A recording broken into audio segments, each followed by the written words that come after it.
Bueno, ¿qué tal? Buen día. Aviso que estamos grabando la reunión, así que para que no pase como el otro día, el que no quiere salir en la grabación por Zoom, que apague el video. Yo voy a salir, así que porque nos vemos acá en el costadito. Bueno, en esta clase vamos a dar cuenta de un concepto que para nosotros es central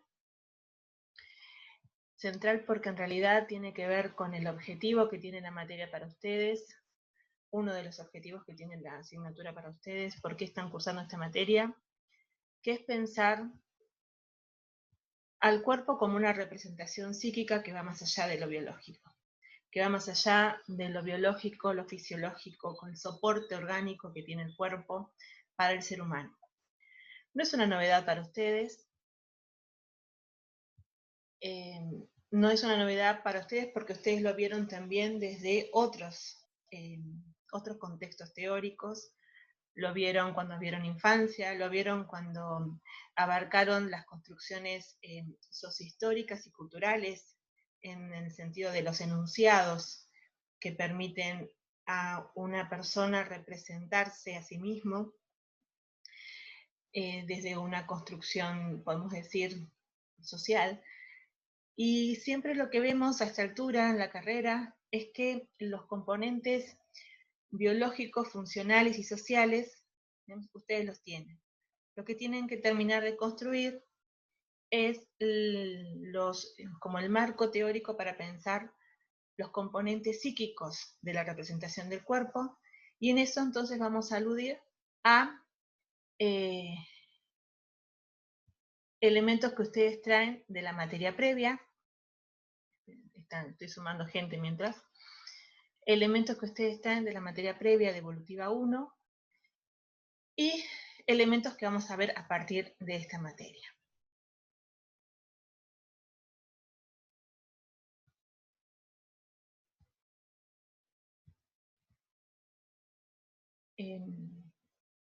Ahora voy a ir sumando gente, no todo el tiempo porque me interrumpe acá la imagen, pero de a poquito. Bien, ¿por qué decimos entonces que el cuerpo es una representación psíquica que se constituye y se construye a lo largo de la vida, a lo largo del devenir? Nacemos con un cuerpo, pero ese cuerpo no tiene estatuto, ¿sí?, de representación de la realidad si no se la construye.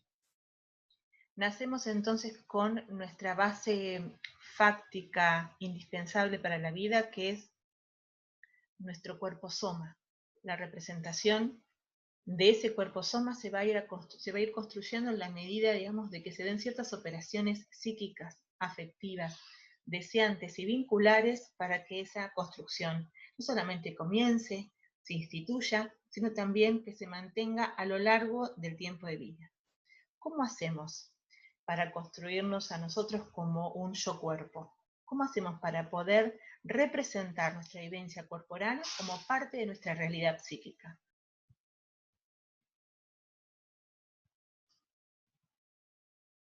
Esta imagen que vemos aquí es de un fotógrafo coreano. Es interesante porque en realidad, ¿no?, si ustedes tuvieran que ver cómo representamos el cuerpo, ¿es lo que sentimos? ¿Es lo que vemos? ¿Es lo que ven los otros? ¿Es lo que pensamos cuando vemos? ¿Es la vivencia de existencia en el mundo físico junto con otros objetos de la realidad física las que nos provee la percepción y la vivencia de ser un cuerpo? Entre todas estas preguntas encontramos entonces los elementos para poder representar esta situación. Representar la vivencia corporal supone, dice aquí el texto, un proceso de elaboración, un proceso de inscripción psíquica, una representación simbólica que no es solamente lo material, sino representar esa materialidad en un plano de un nivel de los significados, una significación de esa materialidad, que lo inscribe como parte de la actividad psíquica. Fíjense que ahí arrancamos entonces ya no con la base orgánica, fáctica, lo que le pasa a los órganos, lo que le pasa a los músculos, lo que le pasa al movimiento de nuestro esqueleto, lo que le pasa como vivencia química, física, térmica, a la vivencia del cuerpo, sino la inscripción, ¿sí?, de las vivencias y sensaciones junto con los significados, con lo que puede significar esa experiencia en un plano de lo psíquico.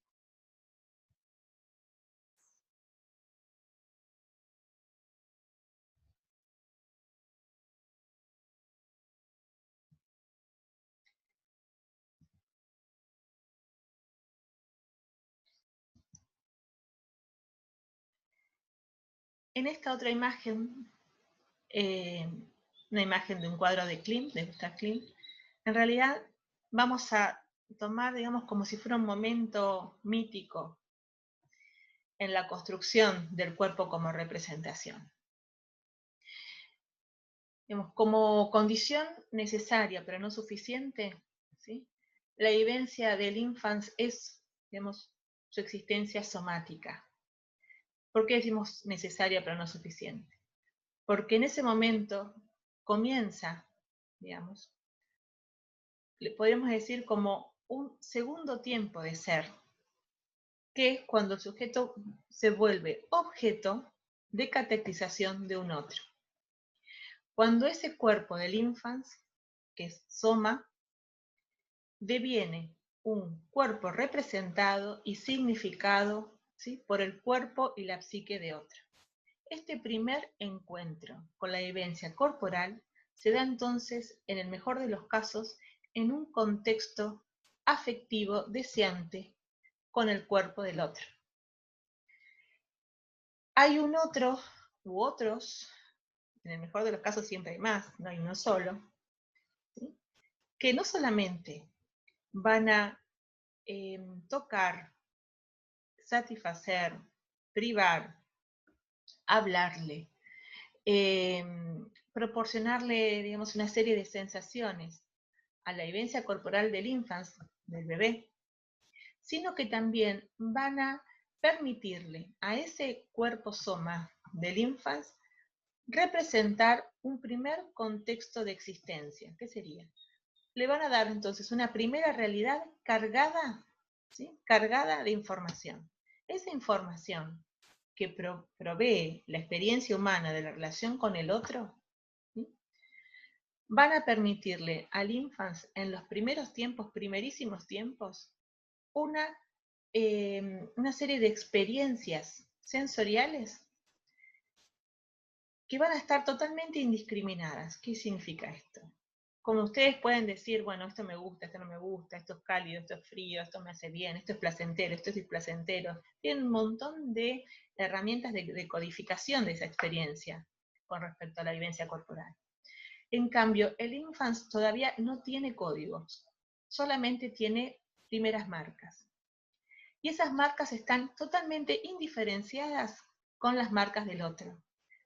No podemos entonces ahí diferenciar qué es cuerpo, qué es vivencia de placer, qué es vivencia, digamos, de límite, a diferencia del bebé con este otro, ¿sí?, humano que lo asiste, que lo sostiene, que le habla, que le genera una vivencia placentera, displacentera. Esto es lo que nos dice aquí entonces el cuadro de Klimt.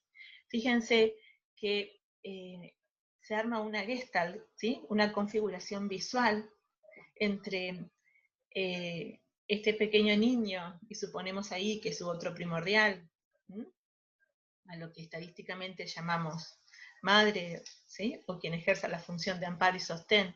Fíjense que hay una imagen que se completa, ¿sí? La piel se indiferencia, casi, digamos, ¿no? Hay una especie como de extensión de la vivencia corporal que toma al otro, hay un momento de indiferenciación, ¿sí?, y hay una vivencia como de que se completa, digamos, la vivencia de la experiencia corporal del otro, ¿sí?, viene como a completar la experiencia de inmadurez, digamos, de prematurez que tiene el psiquismo, ¿sí?, infantil para poder representarse. ¿De quién es el cuerpo? El bebé no podría decir mío. ¿De quién es la vivencia? ¿De quién es el placer? ¿De quién es la vivencia de frustración? ¿Quién siente ansiedad? ¿Sí? ¿Quién siente un ruido de malestar? ¿Sí? ¿Son los cólicos en función de la digestión de la leche? ¿Es la ansiedad del otro que transmite una tensión que vive el cuerpo del infans como una especie de, ¿sí?, de irritabilidad? ¿No? ¿Qué hacen los pediatras? ¿Qué hacen los que asisten a estos primeros tiempos de la experiencia bebé con este otro primordial? ¿A quién le hablan? Al adulto. Le dicen, vos estás tranquila, vos dormís, vos comes bien, descansás. ¿Por qué? No solamente porque es necesario que haya un otro que pueda estar, ¿no?, cumpliendo esta función de amparo y sostén, sino porque la experiencia que brinde este otro con su contacto corporal va a ser la marca que quede en el infans de esa transcripción, de esa atención. ¿Qué significa esto? Que para que algo sea placentero para el infans, ¿sí?, debió ser primero placentero para este otro que transmite la experiencia corporal.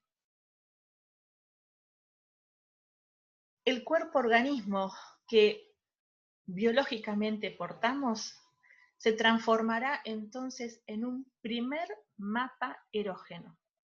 ¿Recuerdan el concepto de zonas erógenas que ustedes vieron en Evolutiva 1? Bien, ¿qué eran las zonas erógenas? Las zonas erógenas entonces como una zona parcializada de la experiencia corporal donde se vive, ¿sí?, la tensión del intercambio de excitaciones con el cuerpo del otro. Imagínense entonces que en un primer momento, usando la metáfora de un espacio físico, ¿no?, un primer momento de un territorio, ¿sí?, solamente podemos distinguir zonas privilegiadas de intercambio de información con lo que existe ahí. Y eso que existe ahí no es endógeno, sino que es producto de la relación de este infans con el cuerpo del otro. Zonas de intercambio, zona de satisfacción de necesidades biológicas, zonas recortadas. ¿Quién las recorta? Este otro primordial, ¿sí?, en función de qué? Por un lado, de las satisfacciones de las necesidades biológicas, pero por otro lado también de la tensión, placer, displacer en el encuentro con este otro, ¿sí? Las zonas erógenas entonces es una primera demarcación, es como si ustedes quisieran poner en un primer territorio que compran, ¿sí?, como plantan bandera con respecto a aquí, ¿sí?, hay algo a resolver. Aquí hay una tensión que delimita una diferencia entre un territorio en donde parece que no pasa nada, en un territorio donde allí hay un tipo de intercambio de información, sensibilidad, placer y displacer. Este cuerpo erógeno entonces del infans es primero, ¿sí?, un recorrido de una tensión, que es lo que Freud llama, ¿sí?, la sexualización del cuerpo. La sexualización mediante esta vivencia de excitación de los contactos con el cuerpo del otro, se va sexualizando entonces parte de este territorio corporal. El cuerpo erógeno entonces no es un cuerpo funcional, no es un cuerpo que tiene cabeza, brazos, tronco, piernas, ¿sí?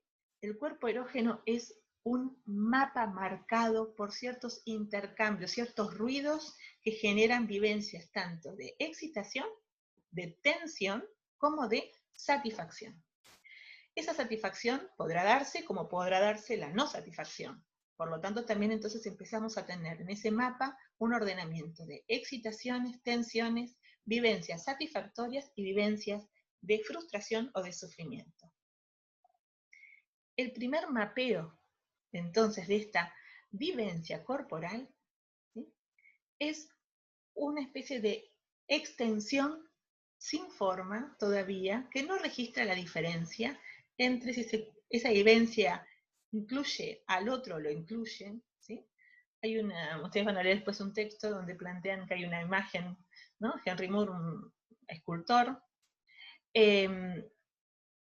que es una madre amamantando un bebé y el bebé en la boca, ¿sí?, tiene un pezón y la mujer en el pecho tiene una boca. Esa sería la indiferenciación. ¿De quién es la boca y de quién es el pezón? ¿De quién es el pecho ¿no? ¿Y quién tiene la vivencia satisfactoria de la pulsión? Todavía hay una indiferenciación, como plantea, ¿no? En esta imagen Gustav Klimt, de las pieles. Hay un yo piel que se construye entonces como una primera representación indiferenciada con la vivencia del otro. Comienza entonces aquí una historia afectiva, deseante, ligada a un concepto que ustedes también tienen que repasar, que ya lo vieron, que es el concepto entonces de pulsión. La pulsión como una energía que motoriza la búsqueda de satisfacción, que no es parte, digamos, de nuestra vivencia biológica, sino que se apoya, se apuntala en la experiencia biológica para generar allí una tensión que no se satisface biológicamente, sino satisfactoriamente con la experiencia, ¿sí?, del placer en el cuerpo y con el otro. ¿Esto qué significa? Eso significa que si un bebé puede ser satisfecho, ¿no?, en su apetito, tomando el biberón o tomando la teta, hay allí una tensión que va a bajar, que es la del apetito, ¿sí? Esa necesidad, el hambre, ¿sí?, se va a satisfacer. Pero en la medida que esa tensión baja, que es la del hambre, va a haber otra que genera un rulo, ¿sí?, un ruido, y que no se satisface con el hambre, digamos, con la saciedad, digamos. ¿Se satisface con qué? Generando una mayor actividad en la zona, generando placer.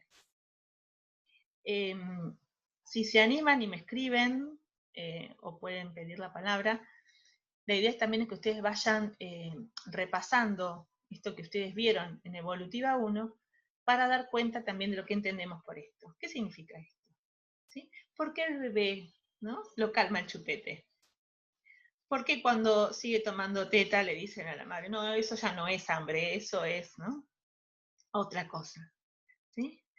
¿Qué es ahí? El placer de zona oral más allá de la alimentación, ¿sí? Como ejemplo primario, como si fuera la precuela, digamos, ¿no?, de esta historia que comienza entonces en este primer encuentro del cuerpo del infans con el cuerpo del otro. A eso le llamamos historia afectiva. No tiene que ver con las veces que yo reconocí que he querido a alguien, no tiene que ver con el querer, tiene que ver con la carga del afecto ligada a la pulsión. El afecto es la carga de una vivencia, ¿sí?, de satisfacción o de frustración ligada a la experiencia pulsional, a esta tensión que solamente puja para, digamos, satisfacerse. Y va a encontrar caminos y vías de satisfacción, como también obstáculos e impedimentos en esa satisfacción. Esta historia afectiva entonces comienza con la sexualización del cuerpo del infans en función del contacto cuerpo a cuerpo con un otro, pero ese contacto cuerpo a cuerpo no es un contacto mudo, no es un contacto puramente físico, es un contacto también con la palabra del otro, con las significaciones del otro, con los motivos reales y fantaseados del otro. ¿Qué significa? No es solamente ¿sí?, una vivencia, podemos decir, física, existencial, ¿sí?, piel con piel, sino también es una tensión, una palabra, algo que calma, algo que irrita, ¿no? ¿Cuántas veces ustedes habrán dicho, no sé qué tiene esa persona, pero me calma? ¿Sí? No sé qué tiene cuando ve, cuando mira, pero hay algo de eso que me produce una sensación, ¿sí? Nada, bajo los hombros, relajo. O no sé por qué, pero esa persona tiene una voz que realmente me resulta irritante, ¿sí?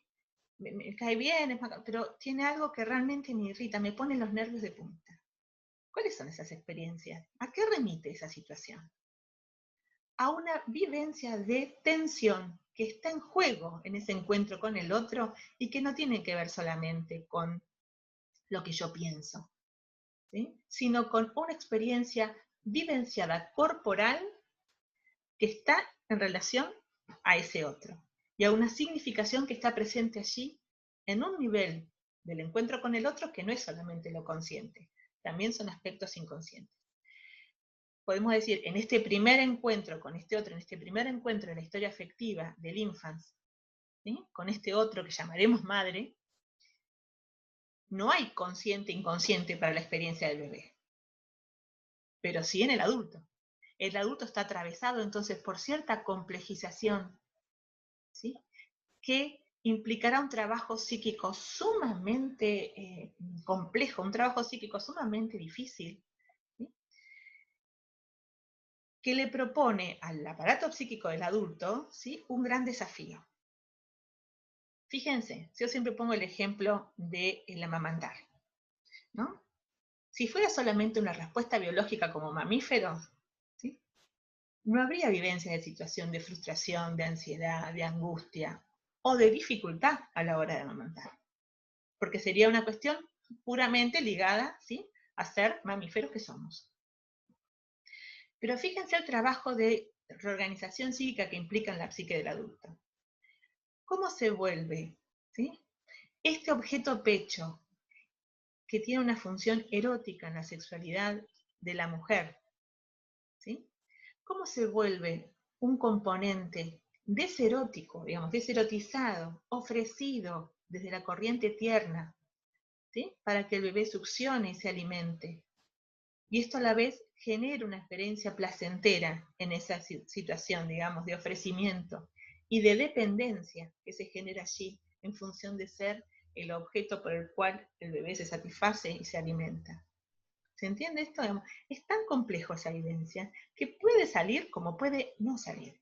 Puede resultar una experiencia placentera y posible, como puede resultar una experiencia sumamente angustiosa, dificultada, digamos, y no darse, ¿no? Y no suceder.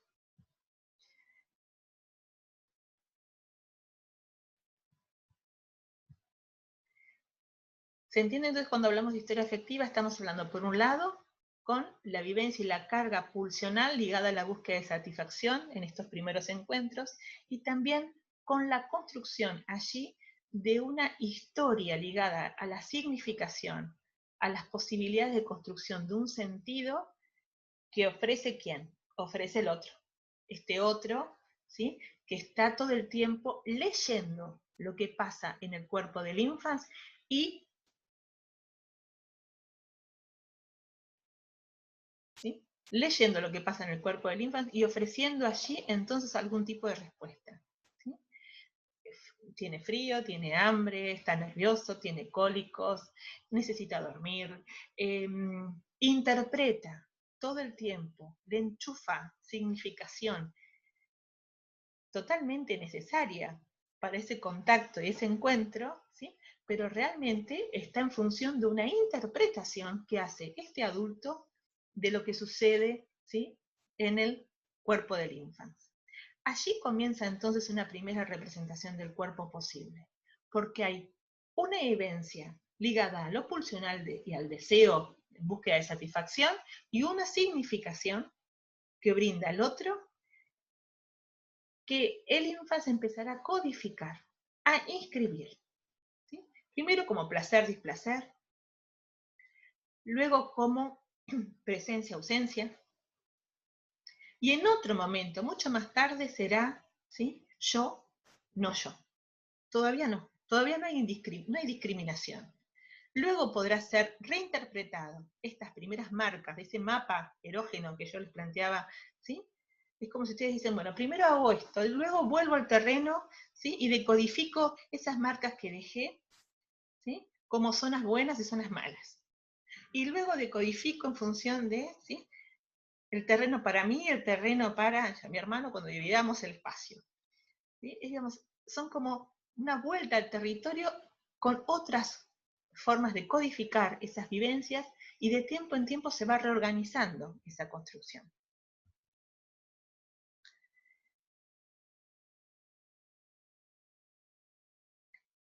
Esto es lo que vimos en la clase pasada, ¿sí?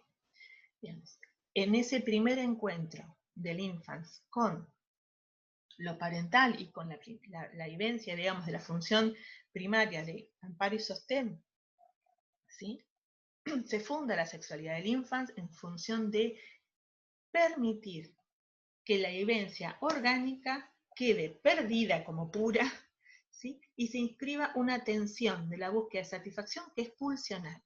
Inscribe entonces la experiencia pulsional. Se erogeniza el cuerpo del ínfans y comienza entonces, como si ustedes estuvieran en una especie de territorio, imagínense una casa, ¿no? Armar un circuito pulsional libidinal, un circuito por donde pasa la atención. Y va a haber zonas privilegiadas de intercambio.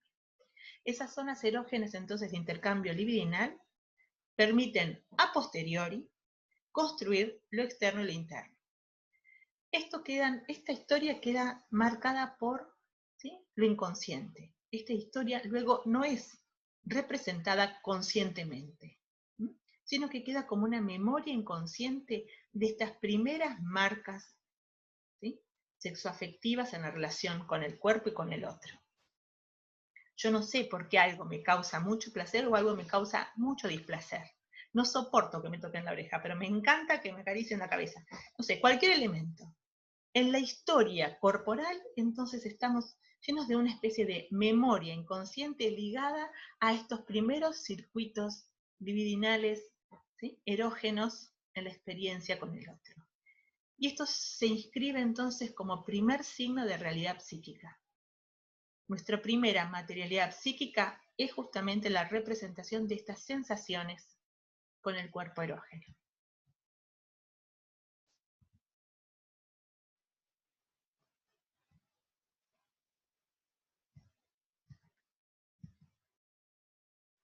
Aquí ustedes tienen para recordar lo que vieron en Evolutiva 1 con respecto a Dolto.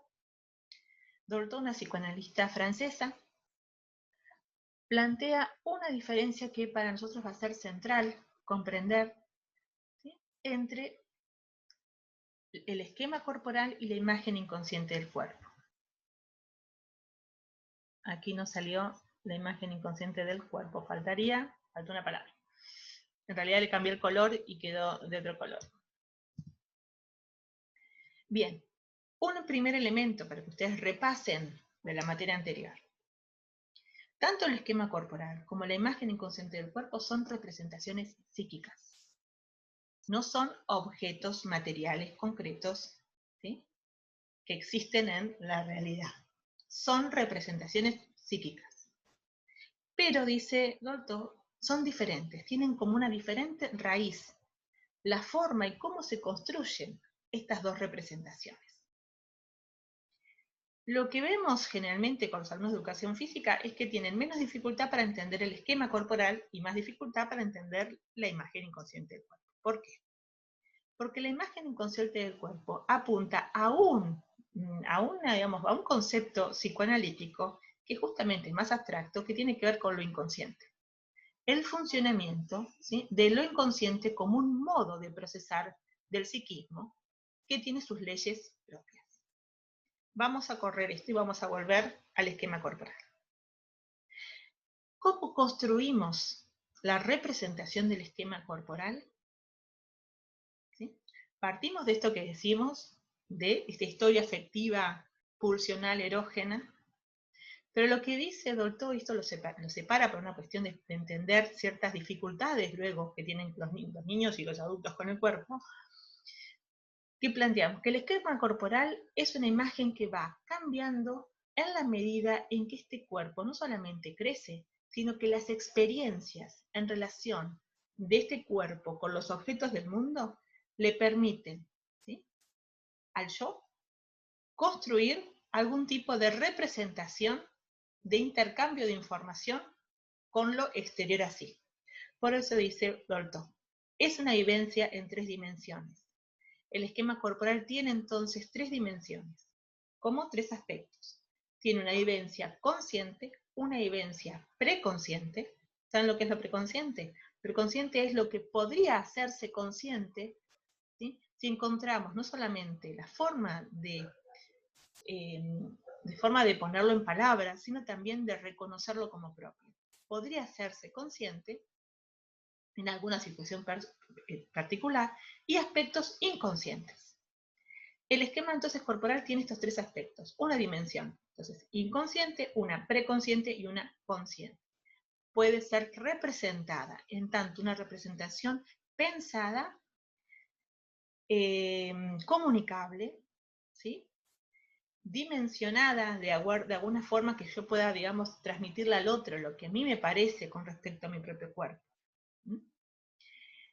Y está conformada por lo que dice Dolto en relación a una imagen homofórmica. ¿Sí? ¿Qué significa esto? Que está en función de representar la imagen del humano por lo otro humano. ¿Recuerdan cuando ustedes veían el concepto de sonrisa social? O la risa social del bebé, que le ríe que se sonríe, la sonrisa, ¿no? Que en función de cualquier imagen humana, ya sea un monigote en la pared, una publicidad, la cara de la vecina, o cuando están los brazos de la abuela. Frente a la representación de una gestalt, de una imagen humana, hay una vivencia entonces, ¿sí?, de reconocimiento de una forma que le sirve al bebé como imagen propia. Todavía no es la imagen propia, no, todavía es yo no soy así, no es una verbalización, pero comienza entonces como un reconocimiento, ¿sí? Muy como primario, ¿sí?, de lo que sería la forma humana. Los que han tenido alguna experiencia en educación o han hecho alguna suplencia en escuelas o en jardines, verán, ¿no? Digamos que a los chicos se les toma una prueba del dibujo de la forma humana en cada salita del jardín, por ejemplo. ¿Qué se espera? Porque es una evaluación eso. Porque lo que está evaluando es cómo cada niño, de tiempo en tiempo, complejiza su representación corporal en función de qué? De la internalización del esquema. ¿Sí? Esa bola que dibuja y luego le dibuja, ¿no?, el renacuajo y las patitas, y, ¿sí?, va como complejizándose la representación que tiene de un esquema corporal, que es una representación psíquica de la vivencia de su cuerpo, ¿sí?, ligada a qué? A la experiencia de ser humano, ¿sí?, a la experiencia de ser niño en este caso, ¿sí?, o adulto, a cómo me represento yo para mí.